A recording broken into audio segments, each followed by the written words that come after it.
Helen's fiancé blocked her on the morning of their wedding, leaving only a heartbreaking letter that simply said, "Sorry." Here's how she discovered the truth. Helen, 27, first met her fiancé, 28, at a music festival. He was with his friends, and she was with hers. They started talking about their favorite musicians and bands, and before they knew it, they had become friends. It was a week-long event, and she found it hard to walk away from him because of how much she liked him. So when he suggested they stay together for the rest of the festival, she immediately agreed. He merged their groups of friends, and they attended all the events together as one big group. It was nice. Everyone had a lot in common, and since they were from the same city, it wasn't awkward. Helen had never believed in love at first sight until she met him. It was almost alarming how much she liked him and how much she wanted to spend time with him. She dreaded the end of the festival because she knew it meant saying goodbye. She didn't want to scare him by admitting how she felt, since they had only known each other for 5 days, so she kept quiet. It turned out he felt the one evening. He told her he hated the idea of not seeing her again and was dreading the festival's end. She was completely taken in by his words. She could have cried. She told him she felt the same way and would love to see him again. Both were relieved to know there wouldn't be a goodbye at the end of the week. The entire group exchanged numbers, wanting to stay in touch even after returning to the city. They also exchanged addresses. His place was farther from hers, but some of his friends lived closer to her. They knew staying in touch wouldn't be difficult. As soon as Helen got home, he called and asked her out on a date. She was so happy he didn't wait a few days before reaching out. They went on a few dates, and she was pleasantly surprised to find that the magic from the festival was still there. They still liked each other just as much. A few dates turned into many more, and before long, they were in a committed relationship. Helen became more familiar with his friends, just as he became familiar with hers. They often hung out with each other's circles, but despite his large group of friends, they mostly spent time with his best friend and his best friend's girlfriend. The 4 of them often went on double dates. Helen noticed how close the 3 of them were, having grown up together, but they never made her feel like an outsider. They welcomed her into their circle with open arms, and it felt wonderful. She had never had friends so close that they felt like family. His best friend had been with his girlfriend since school, and their love story was so wholesome that Helen teared up when they told her about it. Her fiancé, on the other hand, had joked about being a third wheel all his life. She burst out laughing when he said that and assured him he wouldn't be anyone's third wheel any longer. His eyes shone with sincerity when he told her he loved her, and she repeated the words right back. From the very beginning, Helen knew he was the man she wanted to spend her life with, so even though things were moving quickly, she never panicked about making big life decisions. They moved in together after dating for 11 months. It was a first for her. She had never shared a home with any of her previous partners, but when he asked, she jumped at the opportunity and said yes, without hesitation. A small voice in the back of her mind warned that things were moving too fast, that she should slow down. But she ignored it. His best friend and his best friend's girlfriend helped them move and were the first guests they hosted in their new home. It was a cozy evening, just the 4 of them with some takeout. But something felt different. Helen couldn't pinpoint what had changed, but his best friend's girlfriend was acting distant. She was unusually quiet and seemed visibly sad. Helen wondered if she was having trouble in her relationship. They were great friends, but she decided not to push her to talk. Since she was also friends with the woman's boyfriend, she figured she would confide in someone else who wouldn't be biased. Sensing the discomfort, Helen ended the evening early, and their guests left before the clock even struck 9. Later, she asked her fiancé if he knew what was wrong, but he didn't. He reassured her that it was probably nothing, and they would figure it out like they always did.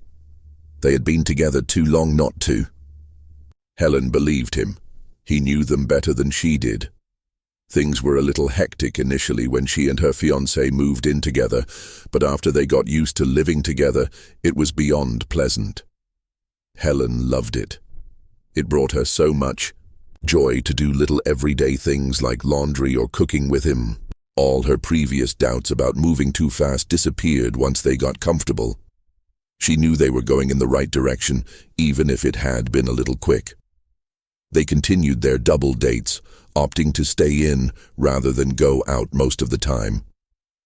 His best friend's girlfriend hadn't seemed uncomfortable or sad after that first night, so Helen assumed they had sorted out whatever was bothering her. Everything went back to normal for the four of them, and they grew even closer in the following months. Helen even invited her to a girls' night with her other friends. Helen knew a proposal was coming long before her fiancé popped. The question they had talked about it a few times and decided they were ready for it. It still made her cry when it happened. Though of course she said yes, they told his best friend and his girlfriend, and they came over for dinner. That evening his best friend was thrilled, but his girlfriend was a little quiet.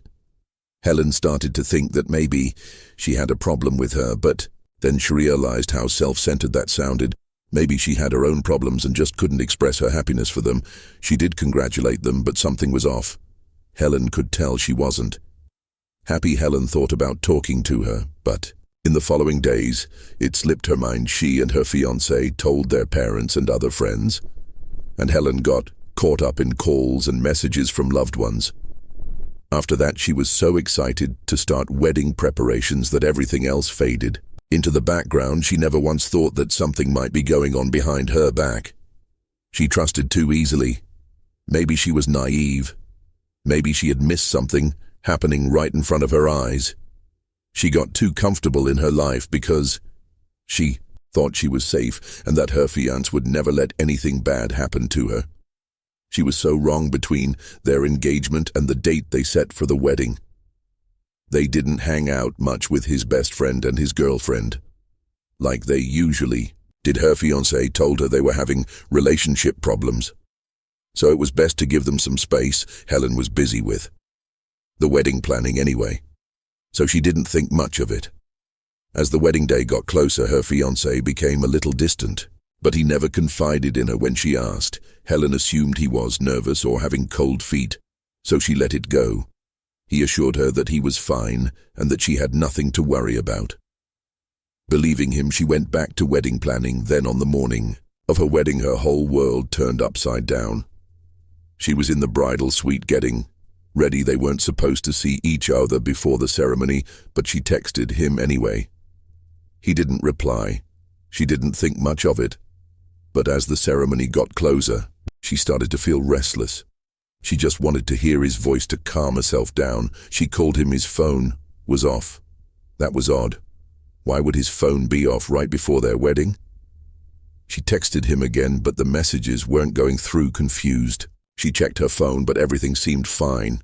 To be sure, she texted a friend who replied immediately, so it wasn't her phone. Something was wrong. Still, she didn't want to jump to conclusions. Maybe his phone had died. Maybe he was just busy.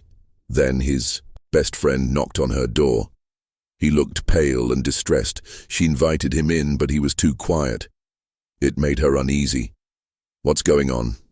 Why do you look like someone just ran you over?" she asked, trying to keep the mood light. He didn't smile. Instead, he handed her an envelope. Helen took it with shaky hands and opened it. Inside was a letter addressed to both her and his best friends. He started reading. "I'm sorry." That was how it began, as if the words "sorry" could make everything better. He wrote that he had been in love with his best friend's girlfriend for a long time. She had finally accepted that there was something between them two. So they ran away together. Helen felt her heart drop. Admitted that they had been seeing each other behind their backs and had made a pact to leave their respective partners so they could be together. He wrote that they weren't planning to act on it at first, but when the wedding got closer, he realized he couldn't go through with it. He said he couldn't marry Helen when he was in love with someone else. Helen's hands trembled. Tears streamed down her face. His best friend sat next to her, silent, his own expression filled with shock and hurt. Helen turned the page they're written on. The back was the actual pact signed by both of them. She couldn't believe it. It was ridiculous that they had even written it down. It was filled with dramatic confessions about how they couldn't live without each other and how it wouldn't be fair to continue their previous relationships. But the last sentence was the one that shattered Helen the most. "We think Helen and his best friend would make a great couple. Maybe they should consider getting married instead, so the wedding planning doesn't go to waste." Helen nearly laughed at the audacity. Her fiancé had just left her at the altar for another woman, and yet he had the nerve to suggest she should marry his best friend. Instead, did he really think she would just move on? That easily? Did he think she was that replaceable? Her hands clenched the letter. She was heartbroken. She was humiliated. She was helpless. But above all else, she was furious he had done this to her. He had humiliated her in front of everyone, and now he was trying to act as if he cared about her feelings, as if he was doing her a favor. She tried calling him again. But his best friend's hook, his head, "He blocked us both," he said. Helen stared at the phone in disbelief. What was she supposed to do? Now, what could anyone do when their life suddenly turned into a soap opera? She just kept thinking back to all the times she had ignored her gut feeling. Had she been foolish? Had she been blind? Could she have done something differently? Would it have changed anything, or was she always destined to have her heart shattered like this? Update 1. Helen hibernated for almost 3 months after her wedding fiasco. She didn't want to face anyone. She felt so stupid. Most of her friends left her alone to lick her wounds. It was horrible. Heartbreak was horrible. She cried herself to sleep every night. She tried to call him again and again, but she was still blocked. She just wanted some answers. She was going crazy, thinking that maybe she should have done something differently. Maybe they wouldn't be here right now. She kept blaming herself because she didn't get any closure. He left without facing her. Like a coward, she didn't get to see what he was thinking while writing that godforsaken letter. Did he feel bad about dumping her like this? Or was he super happy as he started his new life with the actual love of his life? All these unanswered questions kept eating her alive. Until she was in complete isolation, she didn't pick up any calls from her family or friends. She even started skipping work because she couldn't concentrate on anything. It was honestly getting out of hand how awful she was feeling then. Suddenly, one day, she went home from work to find her fiancé's best friend sitting on her porch. She didn't know what to do. They'd been great friends for a while, but she hadn't seen or talked to him since her wedding day. He asked to come in, so she let him. He didn't push her to talk or anything. He just sat there and had coffee with her in comfortable silence. Even after that, he didn't bring up the elephant in the room. He simply told her that he was worried about her and that isolating herself wasn't healthy. He insisted they start having dinners or game nights again. It was such a ridiculous idea. They used to do that with them before they both betrayed them. He told her that they didn't need anyone else to have dinner and play some games. 2 people were enough, maybe. She was too lonely. Maybe he looked really lonely. She didn't know what it was, but she ended up saying yes. It was time she started seeing him as her friend and not her fiancé's best friend. He was her friend, and she was allowed to have dinner with her friend. So that's what they did that night. They had dinner, played silly games, and didn't talk about the other 2. Date 2, to answer your questions. Yes, Helen had become very close friends with her ex's ex. Best friend. Wow, that was a mouthful. They had dinners and game nights for almost 6 months. Just the 2 of them before he finally asked her out. On a date, she had started liking him. But she didn't know if he felt the same way, so she kept her mouth shut until Hester himself. She said yes to a date with him. They had become very close in the last 6 or so months because they understood what each other was going through. They were heartbroken together. Together they sort of healed each other. And it was only natural that they moved on together. 2, they did hang out with their other friends, but none of them knew exactly what was going on between them. They were the only 2 who fully understood Helen was actually pretty happy that she was finally moving on, and that too with this great guy who had become a very close friend.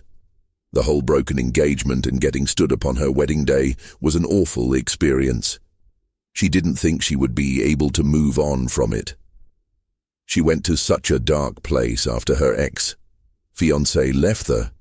She never thought she would be able to go out on a date like a normal person. They had talked about their exes in the last 6 months and how it had affected them.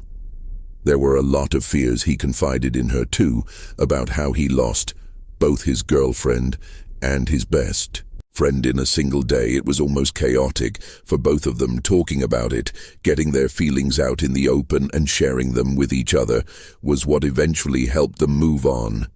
He took her out to a nice dinner. She honestly thought it would be awkward, but it felt so natural. They had been having dinner together for a while, but switching from friendship to dating didn't feel forced at all. They were both so comfortable in each other's presence, and it was honestly the best date of her life. They ate, they laughed, it was perfect. He felt the same way too because he wanted to take her out again.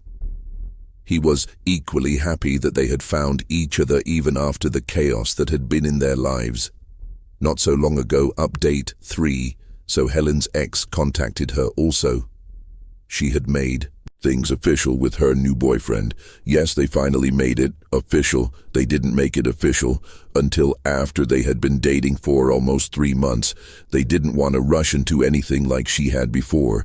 With her ex-fiancé, she was kind of scared to have a boyfriend again after having such a bad experience the last time, but he wore her down. She couldn't believe she used to see him as just her ex-fiancé's best friend all this time when he was actually her friend too. And now he was her boyfriend. She was almost embarrassed that she didn't see him that way until he asked her out. She was actually really happy with her life. Their exes were fair in the past. They had worked through their problems together, so it wasn't creating any issues between them anymore. He even joked about how they had made her ex-fiancé's wish come true because in his letter he had said they would make a great couple. They were at the point where they could laugh about their past. They weren't heartbroken anymore, and she thought both of them had played a huge part in healing each other from the scars their exes left. They told their friends and family too. Everyone was really happy for them.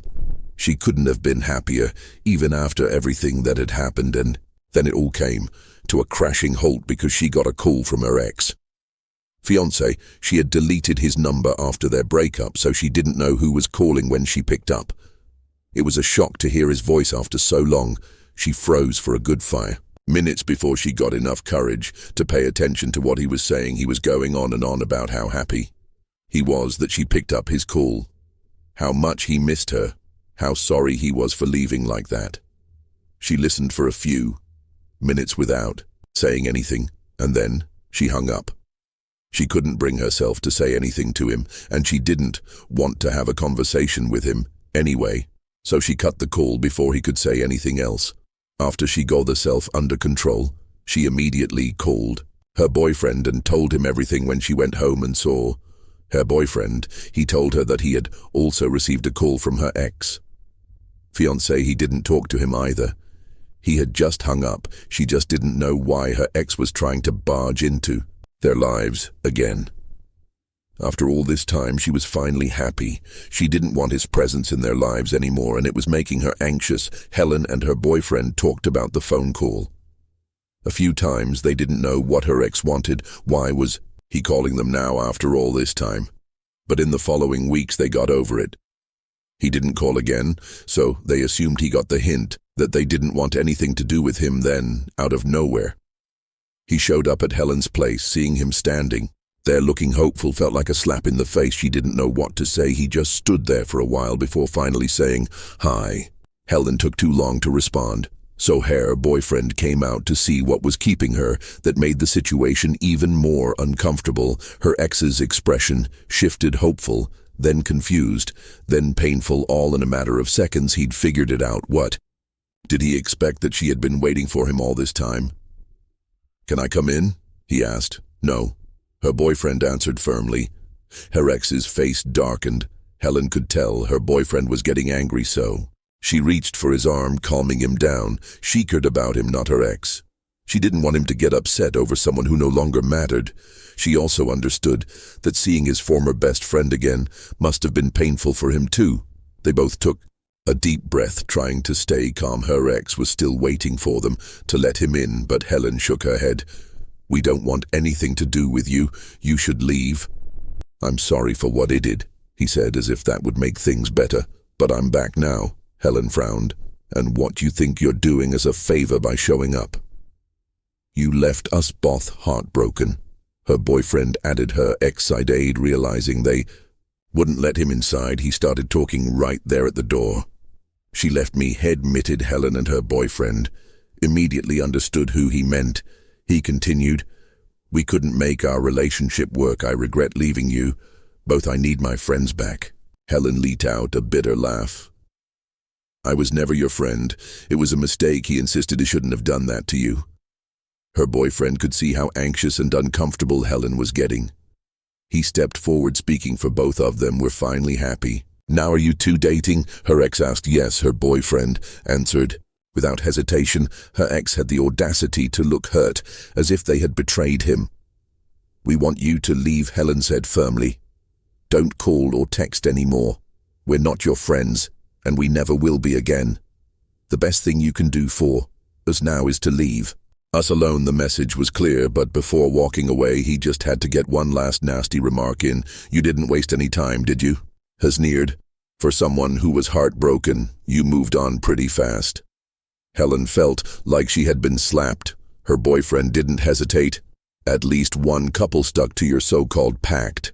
He shot back, "Since the cheaters couldn't make it work, we're just playing by your rules." That shut him up. Her ex lowered his head and walked. If you liked my video, please like and subscribe to the channel.